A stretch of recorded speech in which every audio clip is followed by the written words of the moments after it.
ఇంకా విచిత్రం, నాకు ఇంకా గమ్మత్ అనిపించింది ఆయన. అధ్యక్ష ఆయన ఏమైనా స్వాతంత్రోద్యమం చేసి జైలుకు పోయింది అధ్యక్ష? ఏం చేసిపోయింది అధ్యక్ష జైలుకి? ఆయన ఏదో పెద్ద సానుభూతి. మేము పోలేదా జైలుకి? వరంగల్ జైలుకి నేను కూడా పోయిన తెలంగాణ ఉద్యమంలో. ఎస్ ఉన్నాం, అక్కడ బరాబర్ ఉన్నాం.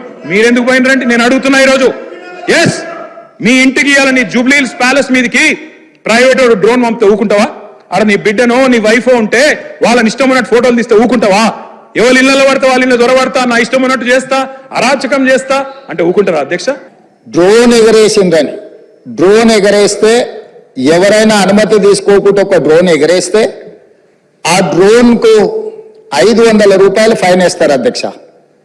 కానీ పార్లమెంట్ సభ్యుడిగా, కాంగ్రెస్ పార్టీ వర్కింగ్ ప్రెసిడెంట్గా నన్ను అరెస్టు చేసి జైలుకు పంపించి మామూలుగా దానికి 500 రూపాయల ఫైన్ ఉంటే బిలో 7 years ఉంటే రిమాండ్కే పంపరు, పోలీస్ స్టేషన్ బెయిల్ ఇవ్వాలి. కానీ అధికారాన్ని అడ్డం పెట్టుకొని అన్ని రకాల వ్యవస్థల మీద ప్రభావితం చేసి చర్లపల్లి జైలుకు పంపించి నక్సలైట్లు, ఐఎస్ఐ తీవ్రవాదులు ఉండే డిటెన్షన్ సెల్లో ఒక కాంపౌండ్లో ఏ ఒక్క ఖైదీని లేకుండా 7 feet బై 12 feet ఉంటే అందులో 3.5 feet పండుకోవడానికి దిమ్మె ఉంటుంది, ఒక చిన్న బాత్రూమ్ ఉంటుంది అధ్యక్ష.